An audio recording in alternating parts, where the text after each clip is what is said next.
Hello guys, আপনারা সবাই কেমন আছেন? আশা করি সবাই ভালোই আছেন। এই দেখুন বন্ধুরা, আমি যে শশা দানাগুলো বসিয়েছিলাম, এই যে ছোট্ট ছোট্ট করে সবে চারা বের হচ্ছে। তো আপনাদেরকেও একবার দেখাই ছোট চারাগুলো কেমন বের হচ্ছে।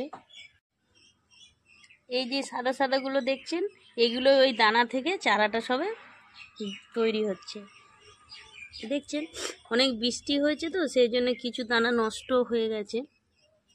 এই দেখুন বন্ধুরা, সেই আমার ট্রের মধ্যে দানাগুলো বের হচ্ছে, ছোট্ট ছোট্ট সাদা সাদা হয়ে বেরোচ্ছে। এই সাদা দানাগুলোই আবার সবুজ হয়ে যাবে। এই যে বালতির মধ্যে দিয়েছিলাম সেটাও বেরোচ্ছে। এই দেখুন,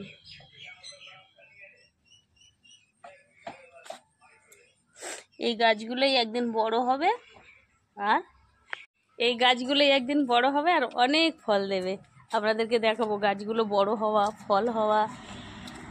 টাটা।